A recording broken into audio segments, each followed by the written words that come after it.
Book of Genesis, chapter 30. When Rachel saw that she was not bearing Jacob any children, she became jealous of her sister. So she said to Jacob, "Give me children, or I'll die." Jacob became angry with her and said, "Am I in the place of God who has kept you from having children?" Then she said, "Here is Bilhah, my servant.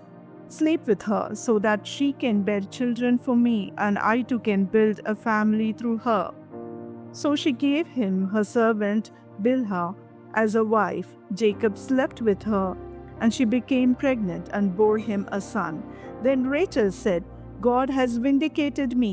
He has listened to my plea and given me a son." Because of this, she named him Dan.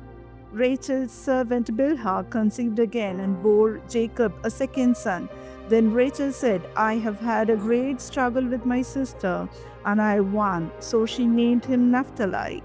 When Leah saw that she had stopped having children, she took her servant Zilpah and gave her to Jacob as a wife. Leah's servant Zilpah bore Jacob a son. Then Leah said, "What good fortune!" So she named him Gad. Leah's servant Zilpah bore Jacob a second son. Then Leah said, "How happy I am! The women will call me happy." So she named him Asher.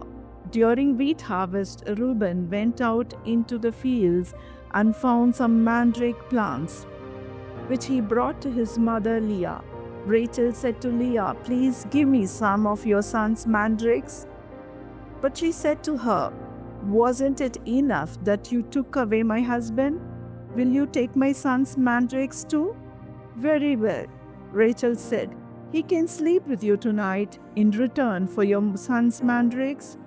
So when Jacob came in from the fields that evening, Leah went out to meet him. "You must sleep with me," she said. "I have hired you with my son's mandrakes." So he slept with her that night. God listened to Leah, and she became pregnant and bore Jacob a fifth son. Then Leah said, "God has rewarded me for giving my servant to my husband." So she named him Issachar. Leah conceived again and bore Jacob a sixth son. Then Leah said, "God has presented me with a precious gift. This time my husband will treat me with honor, because I have borne him 6 sons." So she named him Zebulun. Sometime later, she gave birth to a daughter and named her Dinah. Then God remembered Rachel. He listened to her and enabled her to conceive. She became pregnant and gave birth to a son and said, "God has taken away my disgrace." She named him Joseph and said, "May the Lord add to me another son." After Rachel gave birth to Joseph, Jacob said to Laban, "Send me on my way so I can go back to my own homeland.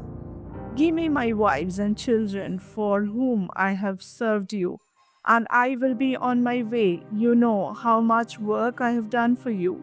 But Laban said to him, "If I have found favor in your eyes, please stay.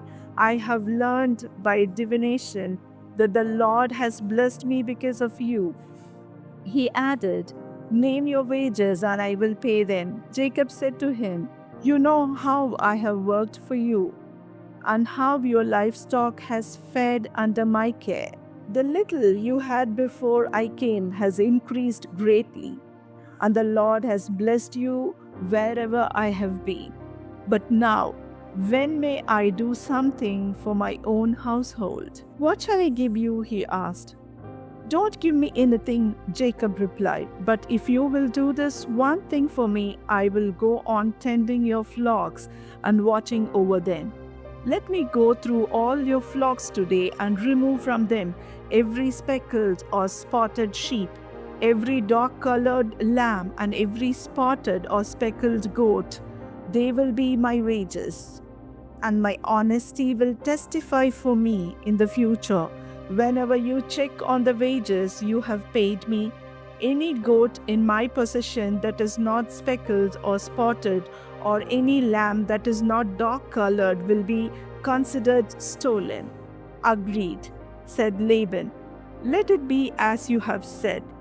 That Same day, he removed all the male goats that were streaked or spotted, and all the speckled or spotted female goats, all that had white on them, and all the dark-colored lambs, and he placed them in the care of his sons.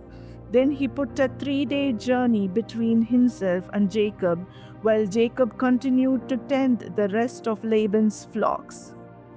Jacob, however, took fresh cut branches from poplar, almond, and plane trees and made white stripes on them by peeling the bark and exposing the white inner wood of the branches.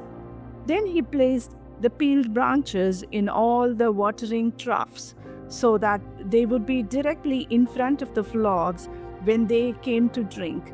When the flocks were in heat and came to drink, they mated in front of the branches, and they bore young that were streaked or speckled or spotted. Jacob set apart the young of the flock by themselves, but made the rest face the streaked and dark-colored animals that belonged to Laban.